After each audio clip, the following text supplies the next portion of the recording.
Okay, ready? Governor Chafee recently listed 3 priorities to improve Rhode Island's ailing economy: education, infrastructure, and workforce development. Are those the right priorities? Should anything be added? And how should they be ranked from the top to the bottom?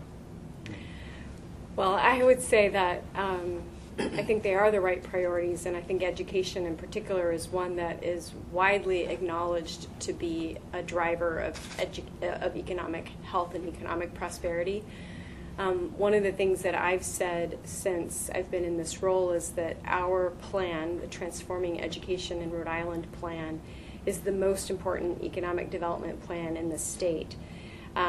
Now, critically, especially when you look at both of those 2 priorities, when you think about the collaboration and connection and intersection from K-12 education and higher education, then it becomes even more important. So I think it's critical to our state's future. You know, I agree that the priorities are the right priorities. And it helps everybody get focused as we go forward of the importance that education is going to play in this new future. When companies are looking in the door, they're looking at how educated is the workforce in Rhode Island, and are they prepared for the jobs of the future. So we're constantly, through our public universities and private universities, looking at, are we providing the right type of training that's necessary? And is there, and companies will often ask, what are the school systems like? Because the 2 go hand in hand. The school systems, and I think, you know, we're on the right page. We're getting them to be the best that they can be. And the priorities have got to be focused on education. Not only making sure we're teaching and we're accountable for that teaching and getting our students ready, but the second part of that is making sure we're funded properly at all ends, and that there is a real commitment that education be a priority. So the governor's saying that, coming right out of the box, is terrific. And obviously, the other priorities that he stated will make the state stronger as we go forward. The real question, as always, is a real plan and an action plan, and the sooner we get that plan in place, the better we'll be.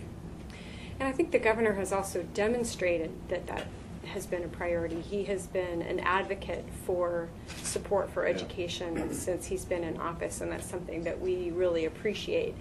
And just another note about the intersection, you know, the reality of both our economy but also the success of individuals in our state and the need for their education has really changed significantly. And we all know that it used to be that you could leave high school and get a job that would sustain your family and one that would allow you to have a quality of life that any of us would want for our family or our children.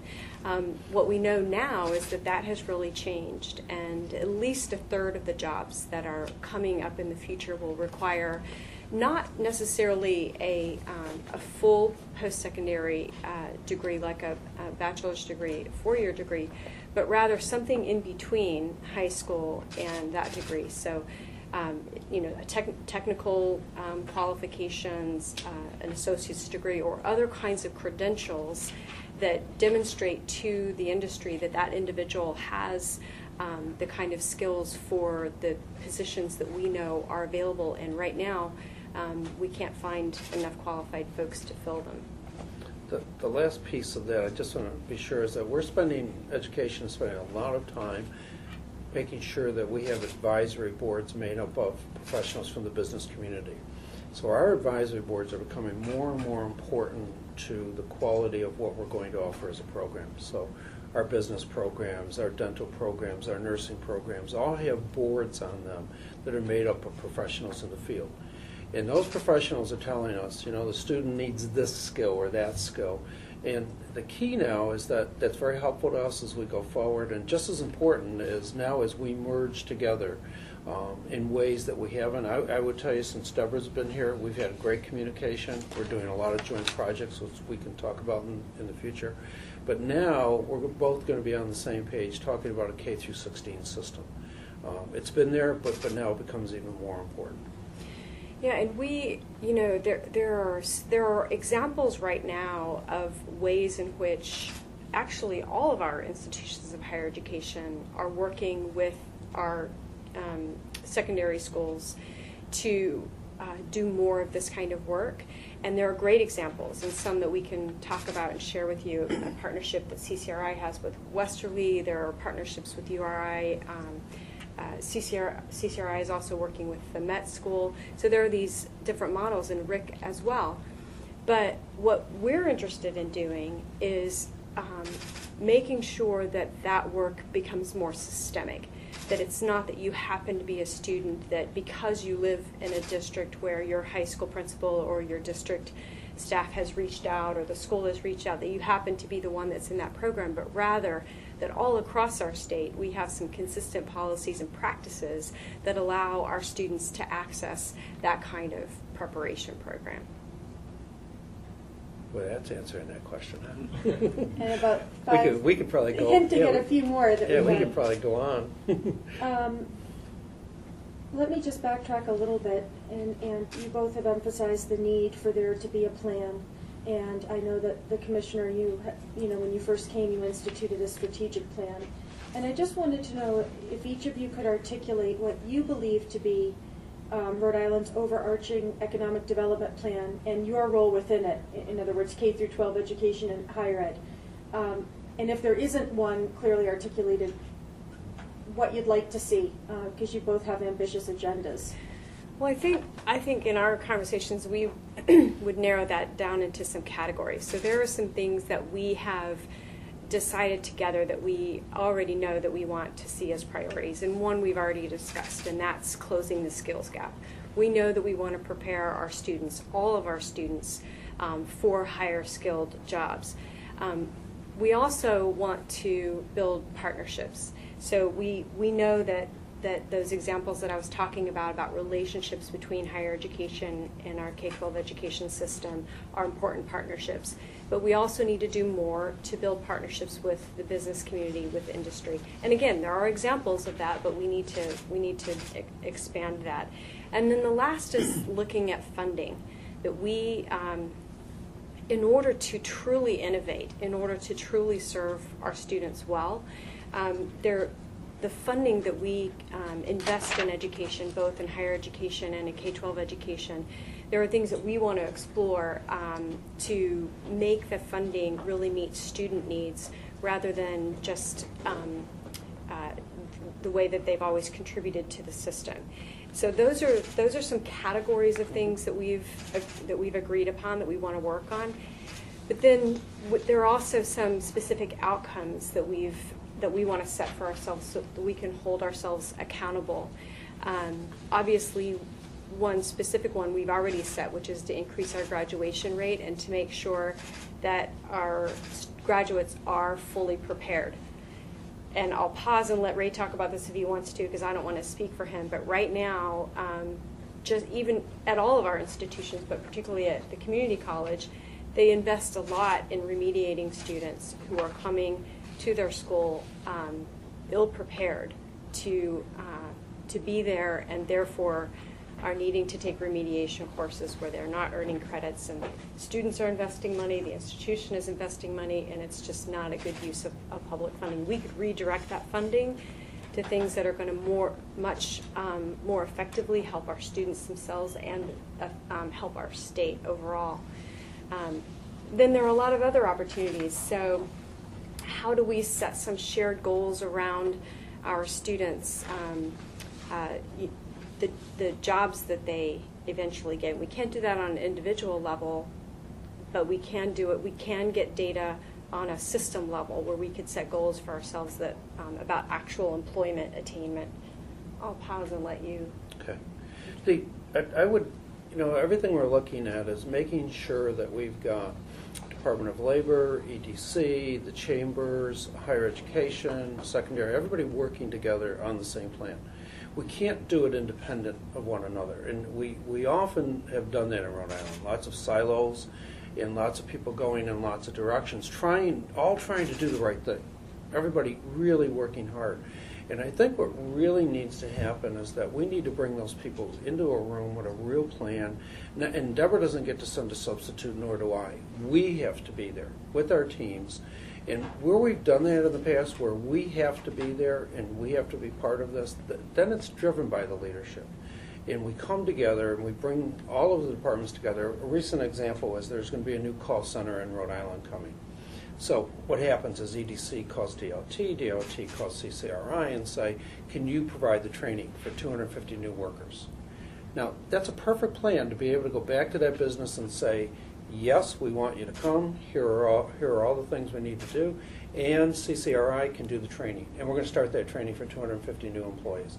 It's a real recent example of showing how each one of these companies, each one of our workforce people that are involved with this need to come together. And I think the key word here is real partnerships, where we're all committed to this. Let me just follow up and ask. I covered for several years Governor Kachiri's pre-K through 16 council that had kind of a similar ambition. And then through my exposure this year to the Governor's Workforce Board, unless I'm misunderstanding, it was created with a very similar idea in mind, this idea of breaking down barriers and walls between departments, getting on the same page with important initiatives. So when you talk about... More focused, Jennifer. So I'm just saying, would this be in addition to the Governor's Workforce Board, what you're talking about, or? Yes, because not all the players are at that table, and we also oversee, as Deborah knows and David knows, because we've sat on the Workforce Board, it oversees a greater venue than just these areas we're talking about. I mean, there's a lot that comes before Governor's Workforce Board, everything from adult education. So here is...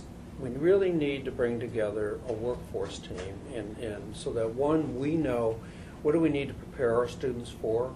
You know, the whole wind, talking about deep water wind coming, and if in fact that becomes reality, I have a curriculum ready to go, but I'm not about to launch that if we're not in fact going to have jobs. So the idea is making sure that we're working with the business community that's coming in or wants to come in, working with the chambers, we're working Department of Labor. This is very different than the Governor's Workforce Board. Okay, well, I just want to ask again, it's what you two are talking about is, we know, critically important for our students, our families, the economic well-being of the state, global competitiveness, etc. Very important to get more young people properly trained and educated, no question. I guess I'm just wondering why Rhode Islanders should think this initiative will be any different. There's got to be a certain level of, oh gosh, I thought we had these structures in place. I thought we had smart people in positions of authority talking about this for several years now. I thought we had a Governor's Workforce Board and an EDC, and sadly we've learned that not all of those structures have worked as well as we would have wanted them to. So I don't know if this is leading you guys into a deeper discussion about how you envision working together next year in this merger and what it will bring to the table that will be different. Yeah, I mean, to me, honestly, it's not about the process. The process is important, and we need to know about that. The public wants results. And so out of this process, and what we've talked about is how can we make commitments, look at the data, look at where we are, look at where we want to be as a state, and then make very strong commitments to the public around what we're going to what they will see as a result of the work that we're doing. So for example, we've set commitments, we've set goals around our high school graduation rates. We also want to set, because we haven't done that yet, specific goals around lowering the remediation rates at our institutions of higher education, because we know that we're raising expectations for our high school graduates, but we need to make sure that that's resulting in lower remediation rates at the institutions. But then there are so many other very specific goals we can set. I mentioned employment, that's certainly one, but we can also look at setting goals around students' degrees and different kinds of certificates, and targeting those certificates and those degrees to fields that are specific to where we know the state is headed economically. So I think those are the things that we really need to make commitments around. And would you two, the initiatives that you've just outlined, would this be something spearheaded by the pre-K through 16 system as you envision it? Is this data and work that you two would take on jointly? Yeah, Jennifer, I would tell you, with the new board coming into place, and we're all assuming the new board is going to have some representation from higher education and some representation from the Board of Regents, and that will be made up with George Curlow chairing that if it's all approved by the Senate. So looking at that, it's an opportunity for us to come in with a real plan of action and give this board really quickly some interesting things to work on immediately. And I think it's incumbent upon both Deborah and I to work together to bring them a plan before they begin. And we're just beginning that. We had a first meeting about 2 weeks ago, and we're beginning the conversation with the chair, hopefully the chair, and then the new board members who will be appointed hopefully within the next 2 to 3 weeks, maybe, Yep. if we're all fortunate. Okay. And the idea is to go to them with, say, here's something we can do together immediately that can show results. Okay. And as Deborah says, we're looking at everything from, we're part of Complete College America, the system. We want to increase graduation rates, but not just for the sake of increasing graduation rates. I mean, yeah, it's better to have a better educated, Rhode Islander, but making sure that our degrees are getting students real jobs. That at the end of it, and it goes bigger than just this. That's why the chambers are important. It's real commitments from business to say, and we've been hearing this. I mean, we've had all these forums that we need more internships. We need more experiences for our students to participate in. So that as a student, and Gilbane's a good example of taking a high school student from the Met School, identifying students, sending them to CCRI on a full scholarship, and then sending them to, in this case, Roger Williams for a degree down the road in construction management. And that student stays with that company all the way through the process. So we need more internships. We need more partnerships like that.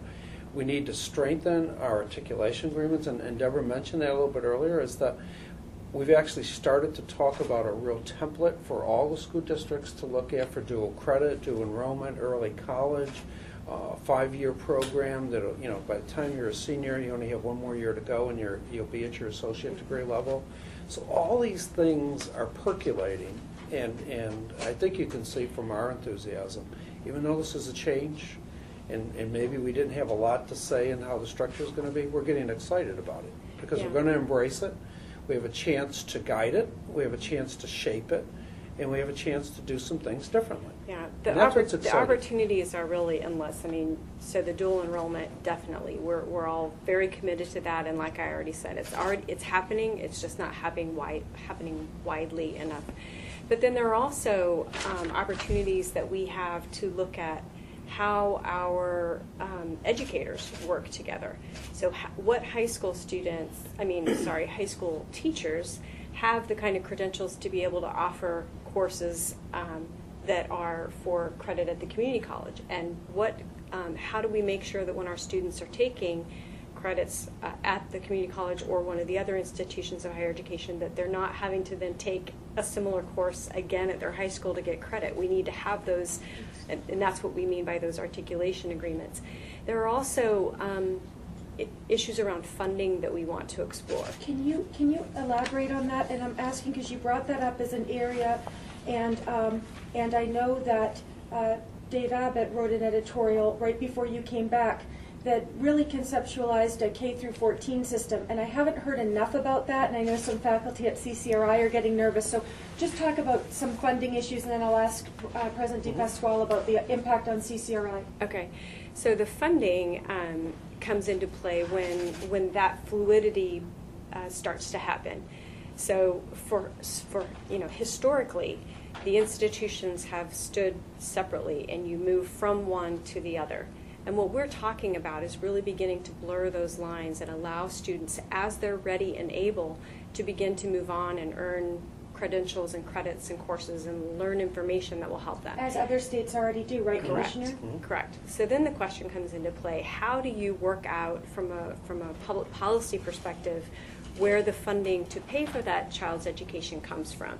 And because there are examples of this in other places, there certainly are models, but that's work that we want to do together. Just to explain a little bit more to readers, one of the things I believe you're talking about, Commissioner, is in the state of North Carolina, for example, they have a very robust career pathways program where they start talking to kids as early as middle school about what their interests might be and so on. And so some kids, when they get to high school, say they have biotechnology in mind, their guidance counselor works with them to make sure they're taking the right classes and the right sequence of classes as freshmen and sophomore. And if they do well enough, they're allowed to take community college classes at their local branch in North Carolina at no cost. In other words, it's like they dovetail their junior year of education with college credits. And when they complete high school, many of them are fortunate and have college credit and a certificate, and some of those kids do go on, and they do complete other degrees.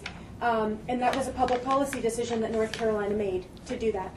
Is that the kind of fluidity and blurring of lines that you're talking about for Rhode Island? Yes. That kind of possibility? Yeah, absolutely. I think the idea is, and the Career Pathway Committee's been meeting now for a couple of years, it seems like, and we both have great representation on that. And the idea is to very early on identify career paths. They could be many, and we often talk about this.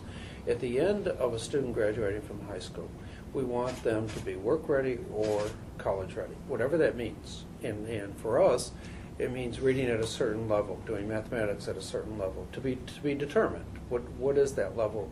So back to your earlier point, it's also getting faculty at the colleges to talk with faculty at the high schools. I think that's very important. One of the things I used to do a lot was bring faculties of the two together.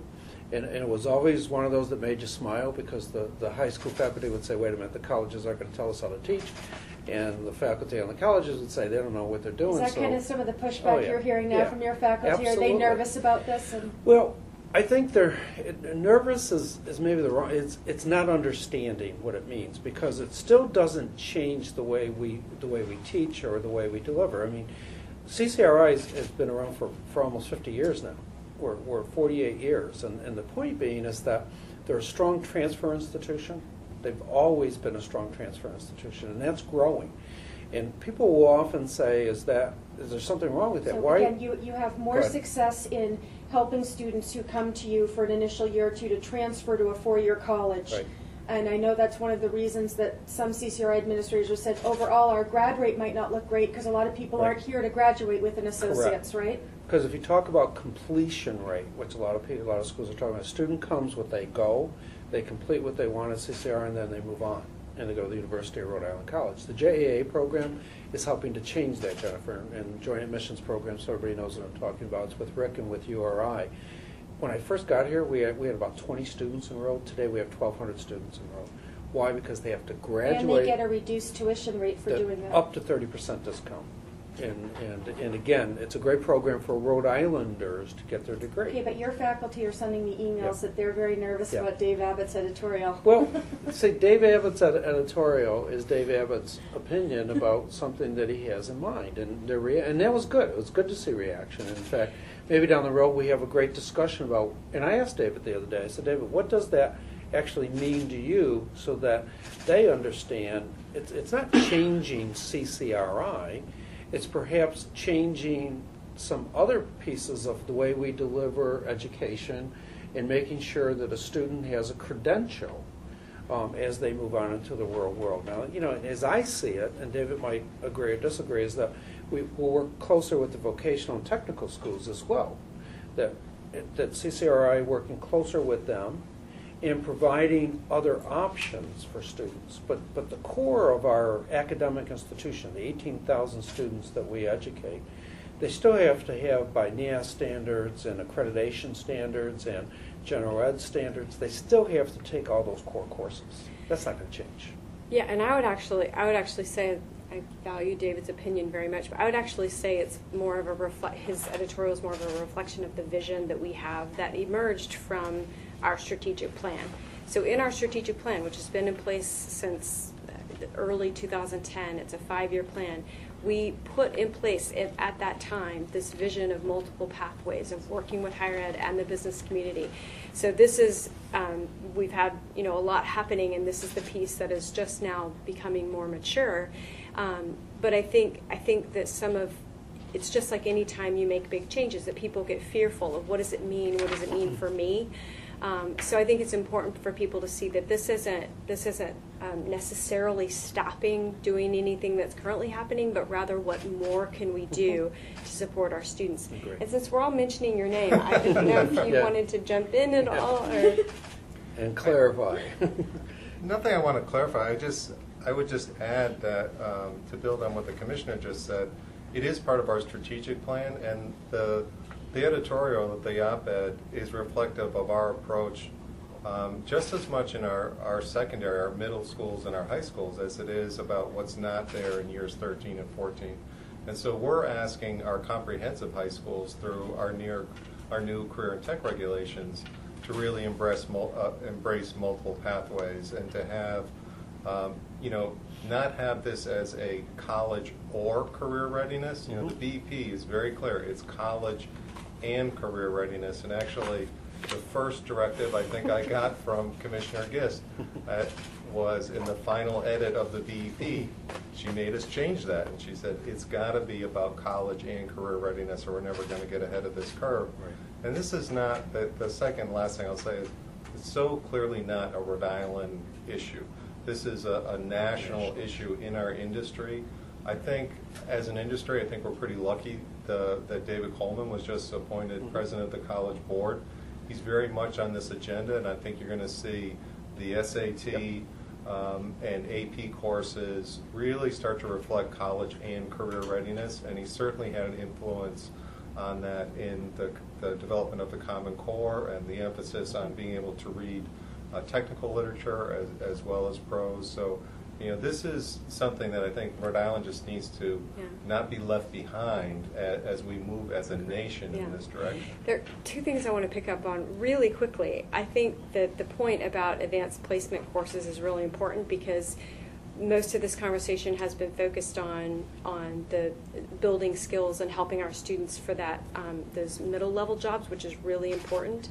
But we also can't lose sight of the fact that we need more students in our state to earn higher degrees. We have to have students who are going into math, engineering, science, technology, and earning degrees, bachelor's degrees, master's degrees, doctorate degrees at our institutions. It's critical for our state. So that's really important, and we've actually increased the percentage of students who have access to AP exams significantly. Then I also want to pick up on something that Ray talked about, which is this definition of readiness. That's something that we've already been working really closely together on. We are both a part of the Partnership for the Assessment Readiness of College and Careers, and part of that work is going to dramatically change the way that students move through these two entities of of education from K-12 to higher education. So right now, our students get their diploma, they show up on your doorstep, they almost always take an assessment that's called the AccuPlacer assessment, and that determines whether or not they're prepared for credit-bearing courses. The new assessment, the one that we're working on together, the PARC, should avoid that duplicative testing. So in other words, if a student passes PARC as a high school student, that should be insurance enough for the community college that they're ready for college level work? Yes. Right, that we'll have a That's what we shared hope. understanding of when we say that passing means this, and you show up with that diploma, that should mean that you're ready for credit-bearing courses. Now, the other institutions may say, no, we have a score different, so we'll have to work out the details of that, but the duplicative testing, I mean, I think a lot of the concerns about testing that happens in the state is not necessarily because of the fact that we have assessments, but rather we have so many and we're using them for different purposes, and that's where it becomes really problematic. I think this piece on the testing is really important that we're talking about because it is the future, is that we've actually brought AccuPlacer into the high schools already so that a student in 10th grade can take the AccuPlacer test now and can begin to say, and I don't want to know the results, but those results are just for the high school to say, you know what, Ray, you need to beef up on these areas because you're not going to be college ready if you don't. So we've been doing that with early intervention, which I think is really important. And I think we're on the same page with, if they can provide us a test, we can take the equivalence of that and show how it relates to AccuPlacer, and then in fact that will tell us where a student is ready to go. Why make them take another test? We agree. And I think that's very important for our future. It's really working much closer together to make sure that when those students do arrive on our doorstep, that in fact we know where we're going. We're also sharing a cost lot of savings data. as well, We are. because, yeah. We're sharing lots Yeah, of data that's a now, whole nother area. all the way through with a system that's allowing us to see what's going on with our students. And so we're already doing things that we think are important that are going to make a difference in the near future. You get one more question? No. Well, I'm just curious about how far back you go Yeah. in the high school and maybe even further back, because I'm thinking of my son and his group. They all went to CCR.RI in the Yeah. last 6 years. Our son's a bouncer at a bar. His friends are pouring coffee at Prude Awakenings. One's a retail guy at Sears. I mean, none of them have great jobs, and they're all living at home, and they're in their mid-20s. I don't think they were serviced well by the high school as well. I'm not going to put this all on CCRI. They're not, Yeah. None of them were great students. Yeah. But I think when they got to college, they didn't know what they were doing, what they needed to do. And I'm just wondering, how far back do you tackle this problem? I think you go, I mean, and we've talked about it. You know, I mean, 10th grade is almost too late. You know, I mean, often you hear that you start in the elementary schools. But that's back to that whole career pathway and planning of working with students to show them what careers are possibilities. Because, you know, today, you take someone who wants to go into allied health, where there are jobs, you know, and you should see the waiting list and the amount of people wanting to do that. But there's also a reality check. What does it take to become a nurse? You have to be able to do chemistry, anatomy, physiology, microbiology, mathematics. And so you get there and you say, wait a minute, I haven't taken those things. And okay, so before you go there, you now got to take those in college. So now you're spending 2 years taking prerequisites just to get into the nursing program, and then another 2 years to complete the AS degree. I mean, that's a pretty good pattern, but the idea would be to start earlier so that students understand that if in fact I want to go to be an IT specialist, or I want to go into any of the STEM areas that are growing in biochemistry and biotechnology, or I want to be an engineer, what do I really need to do to go that way? And if you're not prepared to do that when you get to college, it's going to take you a lot longer. And both So early. The basic education program and the secondary school regulations, while they've been revised, have been in place since our current current juniors, I guess, were in kindergarten. They lay out some of this, and it actually is supposed to begin in middle school. Now, clearly, I don't know when your student graduated, but we actually know that we're not all where we need to be yet, and that's why the accountability systems that we've created were put into place to be reflective of the expectations that we have, so that we're no longer just saying, okay, here's what we need you to do, but then we're not following up and saying, okay, it's happening or it's not happening. So we're, I think, getting better about not just saying what we want to see happen, but having expectations and holding people accountable for actually carrying that out for individual students. And also, Commissioner, don't you think it's fair to say that the vision that the department has for really revamping career in tech and multiple pathways, part of the intent of that vision is to make sure that kids like Paul's son, who maybe aren't fitting in perfectly at school or excelling, feel like they have a place at school and that there is an area where they can grow and be supported, and to keep them interested, basically, in school. Yeah, we just revised the career and technical education regulations, which gives students the ability to look at available coursework from anywhere across the state, to look at programs of study, and again, that's supposed to begin early. So there are changes that we've put into place that should allow us to avoid students not only knowing about what's possible and what's out there, but also designing programs of study around what they're interested in doing. And ideally, and this goes back to the partnership, which is one of our 3 broad goals, those kinds of partnerships, like with Allied Health, where you say, when you enter this program, we have a partnership with this industry or this specific company, and when you successfully leave this program, you have at least a guarantee of an interview, and in some instances, depending on the field, a guarantee of a job in that field, which really means a lot to students and gives them a ton of motivation to see it through. just one more last thought, and I won't talk too long about it, but the whole adult ed piece is we're seeing more and more adults coming back to school, a lot more. And obviously, with no job opportunities, you come back to school. And what we're trying to do is we're working very closely with the unions, too. We've met with George Nee and all the unions around the table, and Bob Delaney from the Labor Institute. And the idea is to work much closer with them, because one credential isn't going to be enough anymore, is to making sure there's multiple credentials towards a real job down the road. So the idea would be is that your sons, and I say this to you personally, is the idea would be getting more than one skill set, because not knowing where the future jobs are, but beginning to anticipate where they might be the ticket. And that's going to come in the way of certificates. And the idea of giving, with college credit though, we don't want to put out a certificate anymore that doesn't have college credit, because ultimately it'll lead towards a pathway to something or else. an industry recognized certificate, Exactly, one that right. has teeth. And meaning. we're doing a lot more of that, and that's pretty current too. So I know that doesn't help solve the immediate problem, but it'd be interesting to talk Working on to a you certificate afterwards. to become a personal trainer. Yeah, that's good. Okay. Okay, we only have a few minutes left, so I want to get through a few other questions. Maybe we could just move through them a little bit more quickly, even though they're difficult. Back in 2011, you both publicly testified at the State House that you didn't support a merger at that time. It was a slightly different proposal. You didn't come out as forcefully this year in opposition to a merger, and I was just wondering why you didn't, and also now that it's upon you,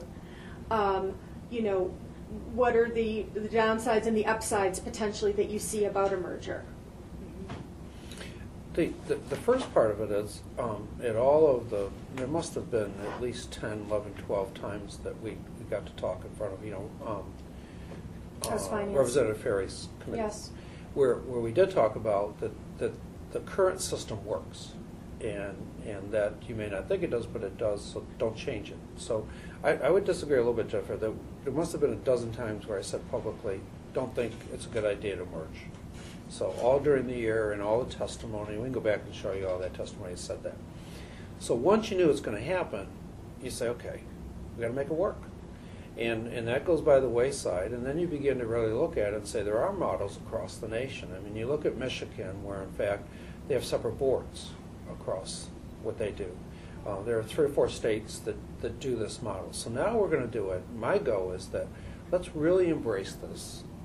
Let's really talk about who's going to be on the board, which is really critical, the next piece, and really work towards making education the best it can be. Make this become an example for the nation that it can work. And I think what we're beginning to see, and I love the idea of what we're doing right now. I mean, just sitting here together shows that we're going to have a different kind of partnership than we've ever had before. And I think So just that's take good. Rhode Islanders inside a little bit. Yeah. This is going to be a significant change. Yes. And, putting aside the issue of whether or not a merged board is a good idea or not, because Yeah. that ship has It's gone. left the dock, Right. or whatever the expression is. That's my point. I It's think gone. that it sounds like you two are much more interested in the possibilities that could result from closer collaboration, i.e. the example of North Carolina, that kind of thing you want to see happen. And maybe it hasn't happened up till now in Rhode Island. Maybe now there will be an opportunity for that. Yeah. Just take us inside a little bit, and you are today, you're thinking, you've just started to meet about it. You want to develop a plan for the new board so that they have some focused ideas when they come in. You're both doing a lot of work in your respective areas. I know you don't want to lose any time with that. Just share with Rhode Island a little bit more about, to the extent that you can, what you envision happening in January under new board. You're hoping to bring them a new plan that has 3 priorities: partnerships, talking about new funding potentially, and what was the third, Commissioner? Preparing students for challenging careers, closing the skills gap. Those are the broad areas, and then we want to get specific about how we're going to know if we're successful. Okay, and getting the data for that, working together. And obviously, that this is where we are right now, but we need to work with our board when we have them to get their input into all of this as And, well. and then remembering higher ed, the university, Rhode Island College, and CCRI all having different missions. Yes. I mean, this isn't like one system going forward. You got 3 institutions going forward with very different missions. Is bringing them together and talking about, as we have with the current board, more collaborations between the three institutions. So I think some of those things are ongoing about, are there ways that we can continue to work together, particularly, Jennifer, as you know, the legislation says that a year from June, the Office of Higher Ed goes away. And so what does that mean? And we've got some time to do that because the office will remain in place and or influence additional legislation that may begin to help that transition better. Do you feel that higher ed is a little bit battered right now? The General Assembly did vote to abolish the Office of Higher Ed in a year's time. This merger happened whether or not you and Commissioner Right. Gist agreed with it. Lawmakers have expressed some frustration with the current Board of Governors. And I just want your understanding of, are you feeling like higher ed's a little bit battered right now, and what do you need to help make the colleges, especially CCRI, better prepare students for 21st century jobs? Exactly what we're talking about today. What needs to happen? You know, a great orientation to the new board, similar to what we did with the other, making sure there's a clear understanding of what we do, because it's not a simple, you know, here's a one-pager. I mean, they're complex educational institutions that have accreditation standards and NEAS standards. I mean, we have a lot of things that we have to do. But there are clearly some things that have an economic imperative, right? Yes. You wanted additional funding to help make CCRI more of a strong center for workforce development. Absolutely. David Dooley wants more money for research. Just talk to me a little bit about what you think higher ed needs. And we're putting $50 million in bonding into RIC this year. So there is a lot of activity between the three institutions. The question is, again, if we're going to be a system, is all going in the same direction. And funding is just one piece of it. As you know from the no tuition increase and a reduction in budget coming up is going to be a real challenge. And we're all really worried about that. So the first thing out of the box is making sure, and if this new board can help us get the message to our legislators in terms of the support that's needed for the future, if in fact we're going to support education, and back to our whole issue on expanding funding, is there a better way to fund higher education in Rhode Island? Particularly if we're being driven into new missions. You can't do it with the current existing funding sources. And I think it's probably, Jennifer, we could check the facts, but it's probably zeroing in on about $40 million in cuts to higher education over the last 5 years. And if you add to that a new one, you go back and look at the three institutions and say, you know, how did you guys do it? I mean, how did you get through this, all these cuts? Especially since enrollments were going up at the same time Right, that and the financing was going down. Right, we've got about 5,000 more students than we had 5 years ago, and growing, because the public institutions are going to continue to attract Rhode Islanders. It's the best deal in town. So you better get these 11 board members up to speed on your needs. Absolutely, very Commissioner, quickly. when the latest round of test results came out not quite a year ago, maybe 10 months ago, you had a press gathering over at RIDE, and you showed all the goals that you'd set for within 2 or 3 years' time. And I know many of the test scores showed that we had fallen short of many of your ambitious goals. I think we met the graduation rate increase one. And you said at the time that it was just very difficult work. And I just wanted your assessment of where you think K or pre-K through 12 is currently, and what more you think needs to be done to move it closer toward those goals that you'd laid out. Well, I would actually put a little finer point on what I said at the time, which is that we put these goals into place, and you know, absolutely, it's a part of my contract with the Board of Regents to be successful with those.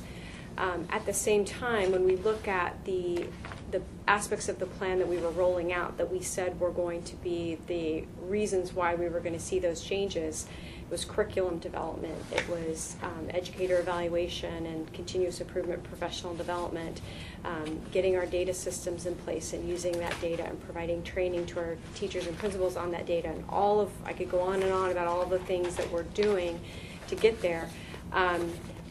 In many cases, it took us time to get those systems created. And so that was, you know, in retrospect, we probably should have realized that it wasn't going to be instantaneous for us to be able to get those systems practices in place. At the same time, I will tell you that we also revised that sort of one-page scorecard to try to demonstrate more clearly what was actually going on. So the way that we had originally displayed it, we had the stoplight sort of version. It was the red, yellow, green. But we thought it would be more helpful to show when something was going in the right direction. It seemed wrong to have it necessarily be a red. It's clearly not, it's not stagnant, so it's maybe not a yellow, but is it going in the right direction? And so we were trying to get a little bit more clear, because it's maybe a little bit too black and white's not right. Red, yellow, and green than it probably should have been, Yes. to be helpful. I'll just stop Yeah, there. I'm just smiling when you say that because I totally get your point, and I think that's valid. And I just spoke with a group of teachers who are very worried about the teacher evaluation not capturing that exact same nuance. If they set a very ambitious goal for their students in their SLO, which they want to set, and the students fall short of it but show progress within it, they want to know that the new evaluation system will capture it for exactly the same reason you just showed. Is that something that there is going to be some flexibility in, so that teachers feel like if students really improve, even if they fall short of the absolute goal, that will be recognized? I just spent 3 hours with our superintendents this morning. Reassuring actually, them on that? Well, actually, a little bit of reassurance, but also a lot of listening and a lot of problem solving together around how do we make sure that we have an educator evaluation system that is reflective Of growth. of quality, of where we need to improve, all of the above. Okay, thank you. Paul, do you have? My last question would be, come January 1st, what's the one thing you can do to have an impact on the Rhode Island economy? What's the first thing you'll do when you get back to work? On January 1st? On January 1st, we will be continuing to implement our strategic plan that we put in place in 2010. That's a 5-year plan. So we are in a big year of implementation this year. So all those systems that I was referring to, Yeah. they all rolled out this year. So the first year was sort of a planning year, the second year was a creation year, and now it's implementation. It's a lot happening all at once. So we're going to continue supporting our districts and carrying that out. At the same time, we have the aspects of our plan that related to our partnerships with the business community and higher education.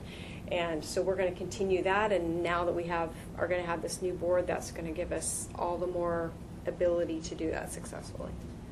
I would summarize and just say developing a real action plan come January 1st. Start an action plan in motion that's going to be reality. Not just a lot of talk, but bringing the right people in the room, really putting that plan in action, and showing how we're going to work much closer together to help our students be better prepared for whatever it is they want to do. And then working even closer with our institutions, all 11 of them in Rhode Island, public and private institutions, to make sure that we have the best quality education all the way through K through 16. And again, a real action plan working with business and industry, EDC, Department of Labor, and the chambers to really making this a strong reality action plan. Okay, I want to squeeze in one last Yes. question. It's not really like a beautiful Yes. end question, but one natural point of collaboration between both higher ed and K through 12 that you have both talked about, and also that is part of the Race to the Top plan, and I think it will become front and center soon, is the whole area of teacher preparation.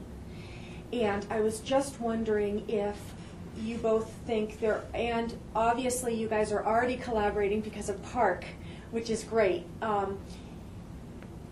Do you both envision this new merged board structure facilitating your work in making sure teacher prep is doing what it ought to do? And do you have a vision for what that might look like in Rhode Island moving forward, particularly with the the two publics, although I guess early educators are also trained at but you're CCRI right. and are part of the early learning But group. the whole teacher education program. Because is you want to make university. sure, and also, I guess the AFT, Randy Weingarten just released a press release this I read morning that. that said that the AFT is supporting much more rigorous standards to become teachers. So I just wanted to know, could you guys just share with me a little bit about how you think this collaboration will help that work? Sure. Well, as you know, because you're smiling, I mean, that we tackled some of that right away, and then it is in our strategic plan, as you indicated, that to work with higher education to improve our teacher preparation programs. It is timed exactly. We timed out all of our work, and this is a piece that's coming on board right now. So we actually released some RFPs for some contracts over the past number of months, and it's gonna ramp up right at the time when the boards are merging. So I do think that it gives us an opportunity to communicate and work together on that, which we would have already been doing, but having one board instead of two boards certainly assists with communication on that. Teacher prep education will be one of the top 5 priorities this new board has to handle, because it's in motion, it's going to happen, and both of the colleges are going to have to embrace a real good dialogue with our K-12 system as to what is expected and what is going to happen when someone leaves their educational institution, and are they ready to teach or not, and teach at the levels that they need to be teaching at. We've had some interesting discussions with the 3 presidents in the same room with Deborah over the course of last year on this very topic, and there's still lots more discussion that needs to happen. I say that because everybody has their own ideas.